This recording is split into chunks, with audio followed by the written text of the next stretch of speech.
नमस्कार, आप देख रहे हैं BRJ न्यूज 24। मैं नीलोफर खान आपके साथ। आइए रुख करते हैं आज की कुछ खास खबरों पर।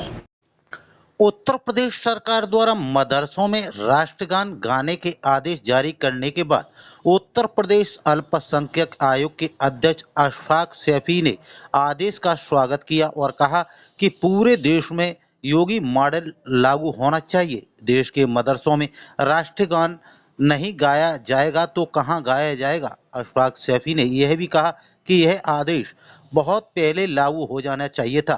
मदरसे का मतलब ही स्कूल है, इसलिए वहां राष्ट्रगान अनिवार्य होना चाहिए। आदेश किया है जिसके तहत मदरसों में राष्ट्रगान गाया जाएगा। क्या कुछ कहना चाहेंगे इस आदेश को लेकर?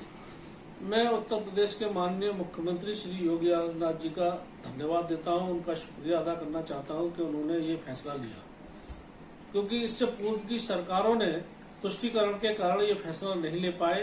क्योंकि देश के अंदर जब स्कूलों में राष्ट्रगान होता है तो मदरसों में राष्ट्रगान क्यों नहीं होगा? मदरसे का अगर हिंदी देखेंगे तो वो स्कूल ही होता है, और इससे आम जो बच्चा जो पढ़ता है, मुसलमान अल्पसंख्यक समाज का जो बच्चा पढ़ता है, उसके अंदर एक देशभक्ति का जज्बा आएगा।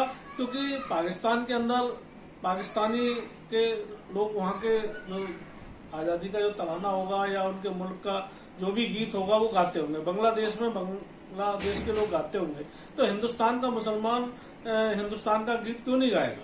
मदरसों में राष्ट्रगान के राष्ट्रवादी प्रयोग है?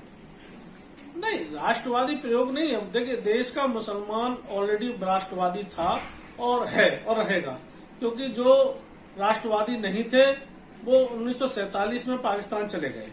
पर कुछ तथाकथित कुछ भाजपा को छोड़कर जो अन्य दल हैं वो मुसलमानों को बदनाम करने का काम लगातार वो करते रहे हैं।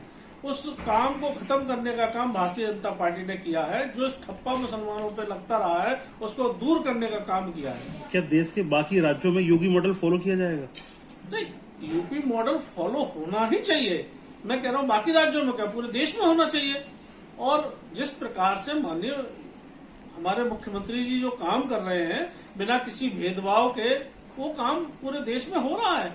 मदरसों का जो है राष्ट्रवादी मॉडल कैसा होना चाहिए?